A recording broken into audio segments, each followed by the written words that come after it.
Novel لا حاصل، عمیرہ احمد۔ خدیجہ، آج رات کے کھانے پر اچھا خاصا اہتمام ہونا چاہیے، مظہر نے صبح ناشتے کی میز پر کہا۔ کیوں، آج ایسی کیا خاص بات ہے؟ پاکستان سے میرا ایک دوست آ رہا ہے عاصم، میں اسے آج رات کو کھانے پر گھر لانا چاہتا ہوں، مظہر نے مسکراتے ہوئے کہا۔ پہلی بار تمہارے اس دوست کا نام سن رہی ہوں، پہلے کبھی تم نے ذکر نہیں کیا، خدیجہ نے اس کے لیے چائے کا کپ تیار کرتے ہوئے کہا۔ وہ کیمبرج میں پڑھتا رہا ہے، میرے ساتھ لنکنز انڈ نہیں گیا، مگر پاکستان میں ہم ایک ہی بورڈنگ میں تھے، تم اس سے نہیں ملی ہو، میں تمہیں بھی ملوانا چاہتا ہوں۔ مظہر خاصا پرجوش نظر آ رہا تھا۔ میں شام کو آفس سے سیدھا اسے لینے کے لیے جاؤں گا اور پھر اسے لے کر ہی گھر آؤں گا۔ اگر مینیو بتا دیں تو بہتر ہوگا، میں ان کی پسند کی ڈشز بنا لوں گی، خدیجہ نے کہا۔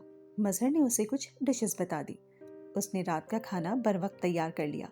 جس وقت مظہر گھر آیا وہ اپنے بیٹے کو سلا رہی تھی۔ دروازہ کھولنے پر اس نے جس شخص کو اپنے سامنے پایا، اسے دیکھ کر اسے یوں محسوس ہوا جیسے وہ اس سے پہلے بھی اسے کہیں دیکھ چکی ہے، مگر کہاں، اسے یاد نہیں آیا۔ وہ شخص بھی اس پر نظریں جمائے ہوئے تھا۔ مظہر نے ان دونوں کا تعارف کروایا۔ عاصم، یہ میری بیوی ہے خدیجہ، اور خدیجہ یہ میرا دوست عاصم۔ خدیجہ نے مسکرا کر اس کا حال احوال پوچھا۔ اسے محسوس ہوا کہ عاصم اس سے بات کرتے ہوئے عجیب سے تناؤ کا شکار تھا۔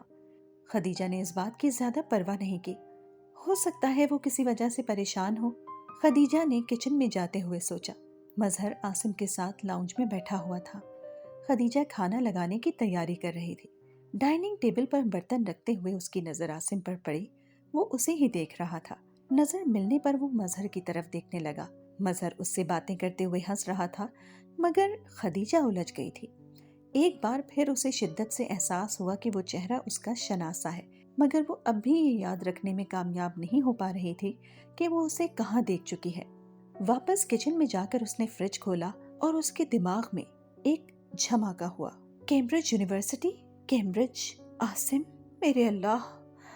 اسے اپنے پیروں کے نیچے سے زمین نکلتی ہوئی محسوس ہوئی تھی۔ وہ بھول گئی تھی اسے فریج سے کیا نکالنا تھا۔ کانپتے ہوئے ہاتھوں کے ساتھ اس نے فریج بند کر دیا۔ میں نے کبھی یہ نہیں سوچا کہ اگر کبھی میرا کوئی گاہک میرے سامنے آ گیا تو کیا ہوگا، میں تب خود کو کیسے چھپا پاؤں گی؟ کیا سب کچھ ختم ہو جائے گا اس طرح اچانک؟ مگر کیوں؟ میں تو میرے اللہ اب کیا ہوگا؟ عاصم کی الجھن بھری نظروں سے ظاہر تھا کہ وہ اسے پہچان چکا تھا، مگر یہ بھی تو ہو سکتا ہے کہ وہ مجھے نہ پہچانا ہو۔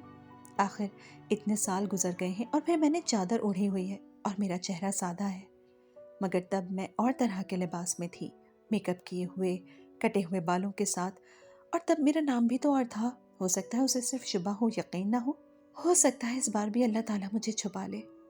وہ اب سنک کے سامنے کھڑی اپنے چہرے پر پانی کے چھینٹے مار رہی تھی۔ اس کا پورا وجود بے جان ہو رہا تھا۔ دوبارہ ٹیبل پر کھانا رکھتے ہوئے اس میں اتنی ہمت نہیں رہی تھی کہ وہ دوبارہ عاصم پر نظر ڈالے۔ مظہر عاصم کو لے کر کھانے کی میز پر آ گیا۔ عاصم کی نظریں ایک بار پھر اس پر اٹھی تھیں۔ خدیجہ، آؤ کھانا شروع کریں۔ وہ کچن کی طرف جانے لگی تو مظہر نے آواز دی۔ نہیں، آپ لوگ کھائیں، مجھے بھوک نہیں ہے، اس نے بمشکل مسکراتے ہوئے کہا۔ پھر بھی تھوڑا بہت تو کھانا چاہیے، مظہر نے اصرار کیا۔ آپ کھانا شروع کریں، کھانا ٹھنڈا ہو رہا ہے، مجھے واقعی بھوک نہیں ہے۔ وہ کچن میں گھس گئی۔ خدیجہ بہت اچھا کھانا پکاتی ہے، اس نے سب کچھ خود پکانا سیکھا ہے اور اب ایسے پاکستانی کھانے بناتی ہے کہ تم بھی کھا کر حیران رہ جاؤ گے۔ مظہر کی آواز کچن میں آ رہی تھی۔ اس نے عاصم کو جواب میں کچھ بھی کہتے نہیں سنا۔ مظہر اصرار کر کے اسے کھانا کھلا رہا تھا۔ میں حیران ہوں، تمہیں ہوا کیا ہے؟ تم اس طرح کے تکلفات برتنے والے انسان تو نہیں تھے، وہ اس سے کہہ رہا تھا اور خدیجہ کو لگا کوئی اس کے پیٹ میں گھونسے مار رہا ہو۔ کیا وہ مجھے پہچان چکا ہے؟ اور اگر ایسا ہے تو کیا وہ آگے کچھ سوچنا نہیں چاہتی تھی۔ کھانے کے بعد اس نے ان لوگوں کو چائے سرو کی، اور اس بار خدیجہ نے عاصم کی نظروں میں جو سرد مہری اور حقارت دیکھی تھی، اس نے اسے لرزا دیا تھا۔ شک کی کوئی گنجائش نہیں رہی تھی، وہ اسے پہچان چکا تھا۔ وہ چائے سرو کر کے واپس کچن میں آئی اور اس وقت اس کا دل چاہا وہ عاصم کے قدموں پر گر کر اس سے کہے کہ وہ اسے نہ پہچانے، اس کے اس ماضی کو بے شناخت رہنے دے جسے وہ چھوڑ آئی ہے، اس کے گھر کو تباہ نہ کرے۔ وہ ایسا کچھ بھی نہیں کر سکتی تھی۔ چائے پینے کے کچھ دیر بعد جب وہ برتن اٹھا رہی تھی تو مظہر عاصم کو چھوڑنے کے لیے اٹھ گیا۔ خدیجہ ایک بار پھر دروازہ بند کرنے کے لیے ان کے پیچھے گئی۔ میں بس آدھے گھنٹے میں واپس آتا ہوں، مظہر نے دروازے سے نکلتے ہوئے پلٹ کر مسکراتے ہوئے اس سے کہا۔ وہ مسکرا نہیں سکی، اس کے گلے میں پھندا ڈالا جا چکا تھا۔ دروازہ بند کرتے ہی اس کا حوصلہ جواب دے گیا تھا۔ وہ پھوٹ پھوٹ کر روتی ہوئی واپس لاؤنج میں آئی۔ جلے پیر کی بلی کی طرح وہ روتے ہوئے بے تابی سے لاؤنج میں چکر لگانے لگی۔ میں کیا کروں کہ میرا گھر تباہ نہ ہو؟ میں کیا کروں کہ مظہر مجھے نہ چھوڑے؟ کب سب کچھ ایک بار پھر سے ختم ہو جائے گا؟ کب سب کچھ ایک بار پھر سے ختم ہو جائے گا؟ میرا سب کچھ ختم ہو جائے گا۔ وہ بچوں کی طرح بھاگتی ہوئی واش روم میں گئی۔ میرے عیب کو چھپا دے اللہ، میرے عیب کو چھپا دے۔ اس نے بے تحاشا روتے ہوئے وضو کیا۔ جائے نماز پر سجدے میں روتے ہوئے اس نے دعا کی، عاصم مظہر کو کچھ نہ بتائے۔ میں نے کیا ریت کا گھر بنایا تھا کہ پانی کی ایک لہر ہی اس کو بہا لے جائے گی؟ مظہر مجھے چھوڑ دے گا تو میں کیا کروں گی؟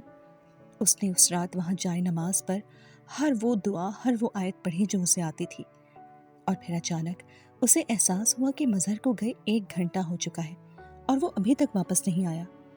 ٹھیک ہے، عاصم نے اس کو بتا دیا ہوگا، مگر مظہر مجھے کبھی نہیں چھوڑے گا۔ 3 سال سے میں اس کے ساتھ ہوں، اسے مجھ سے محبت ہے، اس کے بیٹے کی ماں ہوں میں۔ وہ ناراض ہوگا، چیخے گا، چلائے گا، مگر مجھے چھوڑے گا نہیں۔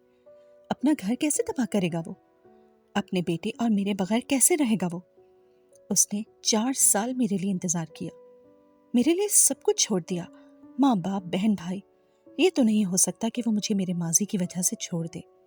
پھر 3 سال میں نے اس کی اطاعت کی ہے، وہ میری تعریف کرتا ہے، اسے مجھ پر فخر ہے، پھر وہ تو نہیں چھوڑ سکتا مجھے۔ میں اس کو بتاؤں گی کہ میں کس قدر مجبور تھی، میرے پاس کوئی راستہ نہیں تھا۔ وہ سمجھ جائے گا۔ وہ کیوں نہیں سمجھے گا؟ آخر محبت ہے اسے مجھ سے۔ وہ اپنے گالوں پر پھسلتے آنسوؤں کو رگڑتے ہوئے خود کو دلاسے دے رہی تھی۔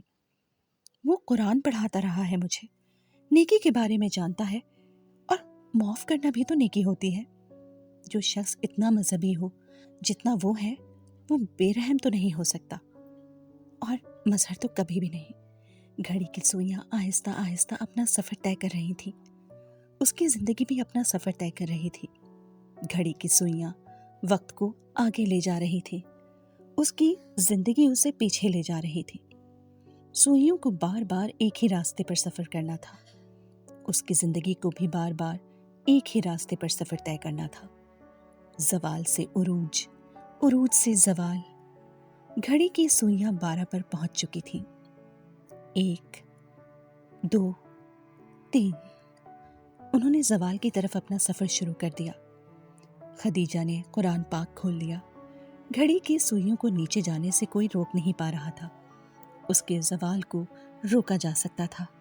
صرف ایک ذات یہ کام کر سکتی تھی، اور وہ اسی کے سامنے دامن پھیلائے ہوئے بیٹھی تھی، اس سے اس زوال کو روکے جانے کی بھیک مانگ رہی تھی۔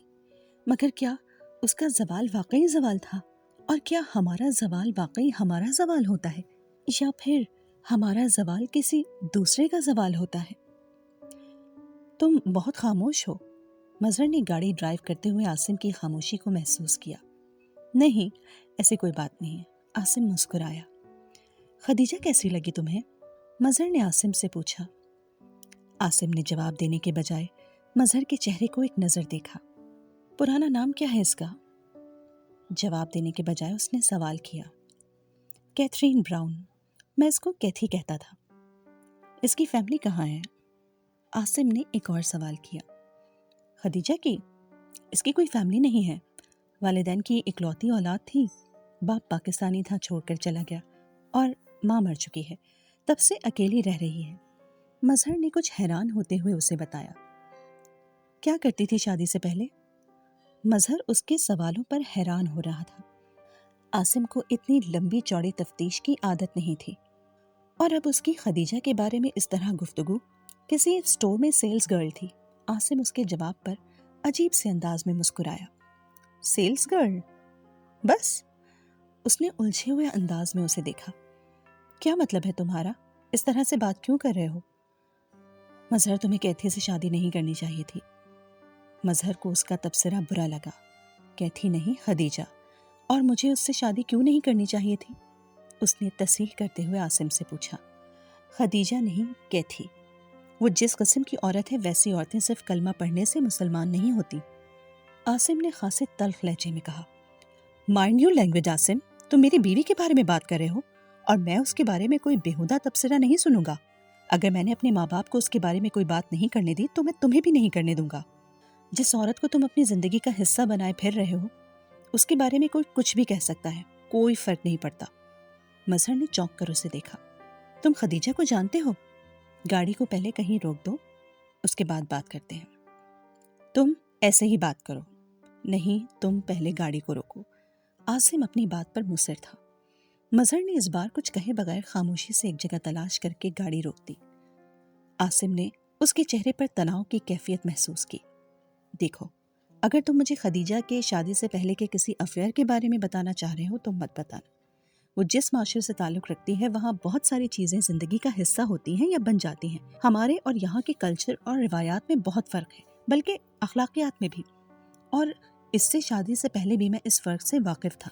بہت غور کیا تھا میں نے اس پر اور یہ سوچ کر اس سے شادی کی تھی کہ اس سے بہت ساری ایسی غلطیاں ہو چکی ہوں گی جو شاید میرے اپنے معاشرے اور مذہب کی کسی لڑکی سے ہوں تو، لیکن اس کے ساتھ میں نے اپنی زندگی شادی سے شروع کی ہے اور مجھے غرض ہے اس زندگی سے جو وہ شادی کے بعد میرے ساتھ گزار رہی ہے، اور میں اس حوالے سے مطمئن ہوں۔ وہ ایک اچھی بیوی ہے، اچھی ماں ہے اور اچھی مسلمان بھی بننے کی کوشش کر رہی ہے۔ گاڑی روکتے ہی عاصم کے کچھ کہنے سے پہلے مظہر نے کہنا شروع کر دیا تھا۔ خود خدیجہ نے بھی شادی سے پہلے اپنی پارسائی کے کوئی دعوے نہیں کیے۔ اس نے مجھے بتایا تھا کہ اس کے کچھ بوائے فرینڈ رہے ہیں، وہ ڈرنک بھی کرتی رہی ہے، مگر ٹھیک ہے، مجھے سب کی توقع تھی کیونکہ یہاں کی عورت کے لیے یہ سب کچھ برا نہیں سمجھا جاتا۔ بس کیتھی نے تمہیں یہی سب بتایا ہے یا کچھ اور بھی بتایا ہے؟ عاصم نے بے تاثر آواز میں کہا۔ کچھ اور؟ کیا اس کے بارے میں کچھ اور بھی ہے؟ مظہر نے کچھ طنزیہ انداز میں کہا۔ میرا خیال ہے نہیں ہے۔ تمہارا خیال غلط ہے۔ میری بات بہت تحمل سے سننا۔ جس عورت کو تم کیتھرین براؤن کے نام سے جانتے ہو، میں اسے ڈسکی ڈیمسل کے نام سے جانتا ہوں۔ عاصم نے ٹھہر ٹھہر کر کہا۔ مظہر ایک لمحے کے لیے ساکت ہوا، پھر یکدم مشتعل ہو گیا۔ تم اسے کسی بھی نام سے جانتے ہو، میں تمہیں بتا چکا ہوں کہ مجھے اس کے پچھلے بوائے فرینڈز کے بارے میں جاننے میں کوئی دلچسپی نہیں۔ عاصم نے اس کی بات کاٹ دی۔ بوائے فرینڈ میں اور گاہک میں فرق ہوتا ہے۔ مظہر کو لگا اس کے خون کی گردش رک گئی تھی۔ گاڑی کے اندر اسے یکدم سردی لگنے لگی۔ پلکیں جھپکائے بغیر وہ عاصم کا چہرہ دیکھتا رہا۔ شاید میں نے کچھ غلط سنا ہے یا پھر عاصم کی بات سمجھنے میں غلطی کی ہے۔ اس نے دل ہی دل میں خود کو تسلی دینے کی کوشش کی۔ وہ ایک کال گرل ہے، عاصم نے اپنے لفظوں پر زور دیتے ہوئے کہا۔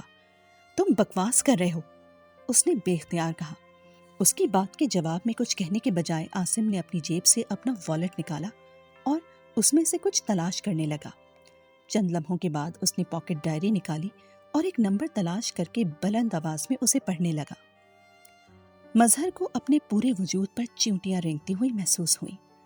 یہ لیسٹر میں کیتھی کے فلیٹ کا فون نمبر ہے۔ مظہر نے اپنے کانپتے ہوئے ہاتھوں کو اسٹیئرنگ پر جما دیا۔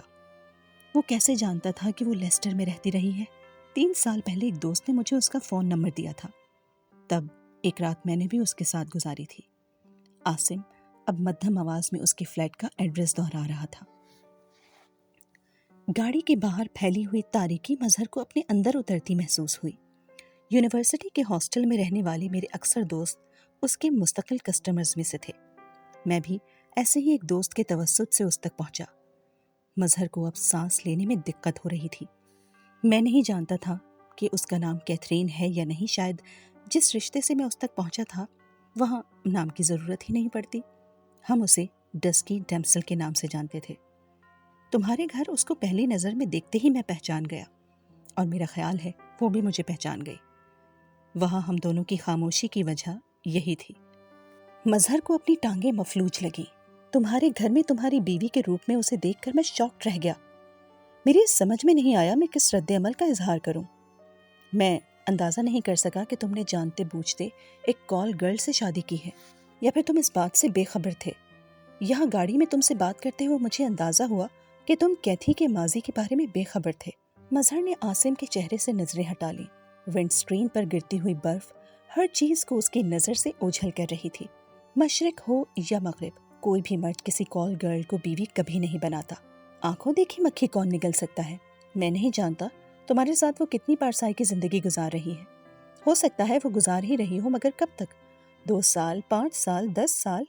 مغربی عورت تو ویسے ہی گھر نہیں بساتے۔ پھر ایسی عورت جو کال گرل بھی رہی ہو تو کتنی چوکیداری کرو گے اس کی؟ کس سے ملنے سے روکو گے؟ جو عورت تمہیں اپنی زندگی کی اتنی بڑی حقیقت سے بے خبر رکھ سکتی ہے، وہ اور کیا تم سے چھپائے گی؟ تم اندازہ لگا سکتے ہو ایسی عورت تمہاری نسل کو آگے بڑھائے گی جو… عاصم بات کرتے کرتے خاموش ہو گیا۔ بعض دفعہ نہ کہی جانے والی بات زیادہ تلخ ہوتی ہے۔ مظہر نے اس کڑواہٹ کو محسوس کر لیا۔ بیٹوں کی بات اور ہوتی ہے۔ عاصم کچھ دیر بعد دوبارہ بولنے لگا، مگر کل کو اگر اس عورت سے تمہاری کوئی بیٹی ہوئی تو کیا کرو گے؟ کال گرل کے طور پر اپنی زندگی کا ایک بڑا حصہ گزارنے والی عورت تمہاری بیٹی کو کیا سکھائے گی؟ نسلوں کا تعین اگر خون سے ہوتا ہے تو اس عورت کا خون تمہاری نسل کو خراب کر دے گا۔ ابھی صرف ایک بیٹا ہے تمہارا، اور وہ بھی بہت چھوٹا ہے۔ ابھی اس سے الگ ہو جاؤ گے تو سب کچھ بچ جائے گا۔ ابھی وقت اور حالات تمہاری مٹھی میں ہیں۔ کچھ وقت اور گزر گیا تو تم کہیں بھی پیر جمانے کے لیے زمین نہیں پاؤ گے۔ وہ اس کے کانوں میں سور پھونک رہا تھا۔ ونڈ سکرین اب برف سے بالکل ڈھک چکی تھی۔ برف نے باہر نظر آنے والی دنیا کو چھپا دیا تھا۔ مظہر کو اب دنیا دیکھنے کی خواہش بھی نہیں رہی تھی۔ عاصم نے اسٹیئرنگ پر دھرے اس کے بائیں ہاتھ پر اپنا ہاتھ رکھ دیا۔ تم ٹھیک تو ہو؟ مظہر نے خالی نظروں سے اسے دیکھا۔ میری باتوں پر غور کرنا مظہر، میں کسی فیصلے کے لیے تمہیں مجبور نہیں کر رہا ہوں۔ ہر فیصلہ تمہیں خود ہی کرنا ہے۔ دوست ہونے کے ناطے میں تمہیں دھوکے میں نہیں رکھ سکتا تھا۔ آج نہیں تو کل کبھی نہ کبھی تم کیتھی کے بارے میں سب کچھ جان جاتے، اور اس وقت تمہیں یہ شکایت ہوتی کہ میں نے تمہیں بے خبر کیوں رکھا۔ تمہیں اس وقت حقیقت سے آگاہ کیوں نہیں کیا جب تم اس سب کچھ سے نکل سکتے تھے؟ اس کی بات کے جواب میں کچھ کہنے کے بجائے مظہر نے گاڑی سٹارٹ کر دی۔ عاصم نے اپنا ہاتھ اس کے ہاتھ سے ہٹا لیا۔ وہ مظہر کی دلی اور ذہنی کیفیت کا اندازہ لگا سکتا تھا۔ عاصم کے کزن کا گھر آنے تک گاڑی میں مکمل خاموشی رہی۔ گفتگو کے لیے موضوع نہیں رہا تھا، یا پھر وقت، یا پھر لفظ۔ ان دونوں میں سے کوئی بھی اس کا اندازہ لگانے سے قاصر تھا۔ عاصم کے کزن کے گھر کے سامنے گاڑی روکنے پر بھی عاصم کچھ دیر گاڑی سے نیچے نہیں اترا، بلکہ مظہر کو دیکھنے لگا۔ میرے اس انکشاف سے اگر تمہیں… اس نے مظہر کے کندھے پر ہاتھ رکھ کر کچھ کہنے کی کوشش کی، مگر مظہر نے بڑی نرمی کے ساتھ اپنے کندھے سے اس کا ہاتھ ہٹاتے ہوئے اس کی بات کاٹ دی۔ اب اور کچھ نہیں، کوئی بھی بات مت کرو، کچھ بھی مت بولو، مجھے سب کچھ خود سمجھنے دو۔ اب تم جاؤ۔ اس سے نظریں ملائے بغیر مدھم آواز نے اس نے عاصم سے کہا۔ وہ کچھ دیر اسے دیکھتا رہا، پھر گاڑی کا دروازہ کھول کر نیچے اتر گیا۔ مظہر نے گاڑی آگے بڑھا دی۔ زندگی میں کبھی کوئی سڑک اسے اتنی طویل اور سیاہ نہیں لگی تھی جتنی اس رات اپنے سامنے موجود سڑک لگ رہی تھی۔ اس نے پچھلے 3 سالوں کو اپنی نظروں کے سامنے بھربھری ریت کی طرح بکھرتے دیکھا۔ وہ کون تھی؟ خدیجہ نور، کیتھرین براؤن، یا پھر ڈسکی ڈیمسل؟ کیا وہ اتنا بے وقوف تھا کہ ایک کال گرل کو پہچان نہیں سکا، یا پھر اتنا بدقسمت تھا کہ اسے بیوی کے روپ… بہت آگے جا کر اس نے گاڑی روک لی۔ سگریٹ لائٹر نکال کر اس نے سگریٹ لگایا۔ لمبے لمبے کش لیتے ہوئے اس نے سڑک پر آتی جاتی اکا دکا گاڑیوں پر نظر جما دی۔ میرا نام کیتھرین براؤن ہے، تم مجھے کیتھی کہہ سکتے ہو۔ شوق، غصہ، غم، بے یقینی، اس نے اپنے احساسات کو پہچاننے کی کوشش کی۔ میں نے اس عورت کو کیا دیا اور اس عورت نے میری آنکھوں میں دھول جھونک دی؟ وہ آہستہ آہستہ اس شوق سے باہر آنے لگا۔ 3 سال میں ایک بار بھی اس عورت میں اتنی جرت نہیں ہوئی کہ یہ مجھے اپنے بارے میں سب کچھ بتا دیتی۔ اسے یاد نہیں اس رات وہاں گاڑی میں بیٹھے بیٹھے اس نے کتنے سگریٹ پیے تھے۔ وہ چین سموکر نہیں تھا، مگر اس رات وہ ایک کے بعد ایک سگریٹ سلگاتا گیا۔ پھر ایک وقت وہ آیا جب اس کے پاس موجود سارے سگریٹ ختم ہو گئے۔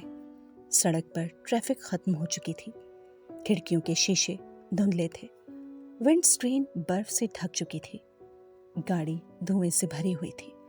اس نے گھڑی دیکھنے کی کوشش نہیں کی۔ بعض دفعہ زندگی میں آنے والی ہر چیز دھندلا جاتی ہے اور انسان کو یوں لگتا ہے جیسے وہ کسی برمودا ٹرائنگل میں آ گیا ہے۔ جہاں سے نکلنے کا کوئی راستہ دکھائی نہیں دیتا۔